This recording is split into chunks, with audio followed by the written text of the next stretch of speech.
Genesis does what Nintendo don't. Everybody ready your bodies because it's time for another episode of Jacob's Nintendo History Lessons. And today we're going to discuss the legendary console war between Nintendo and Sega that took place in the 1990s.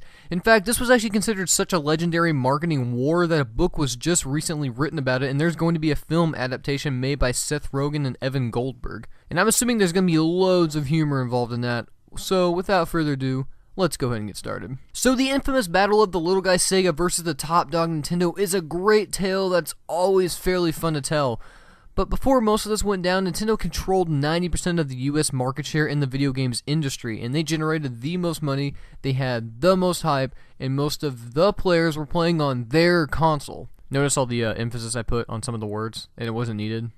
I just thought you guys enjoy that. So this war was kind of the transformation of video games in a lot of people's eyes, and they stopped viewing it as just this hobby that people liked tapping into, but rather this indulging activity that stemmed from a business. It was slowly becoming viewed with the likes of cinema. Now, with Sega's mentality, they knew that they needed something to rise up and dethrone Mario. The plumber himself was just so popular, and most people were playing that in their homes at that time. And isn't that weird to think about?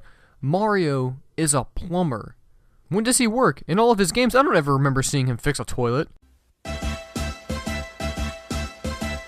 the Mario! Swing your arms from side to side. Come on, it's time to go. Do the Mario. Take one step, and then again. Let's do the Mario all together now. You got it!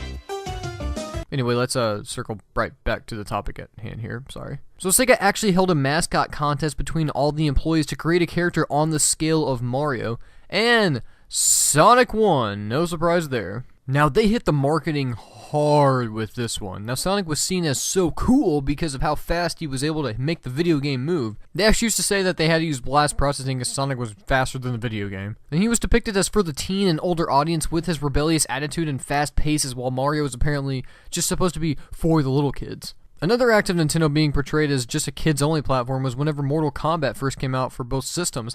Now, Nintendo actually censored the game and all the blood was removed in order to retain their family-friendly-like perspective. This, in turn, came back and bit them hard. Mortal Kombat on the Genesis actually outsold the Super Nintendo version 5-1.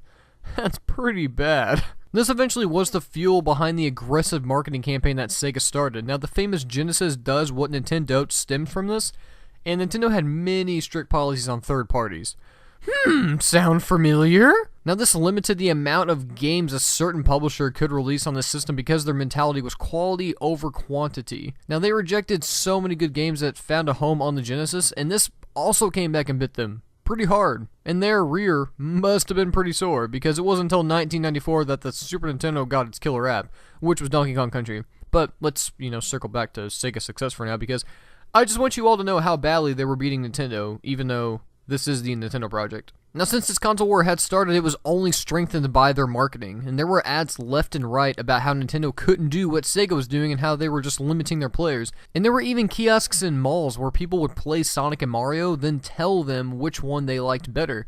Somebody was a little self-conscious now. One of the major influences behind this, though, was John Scully, who was Apple's CEO at the time, and they viewed his earlier days at Pepsi and saw how he took on Coca-Cola with their marketing. So Tom Kalinske, the head of Sega of America at the time, really studied his marketing strategy, then took off with it.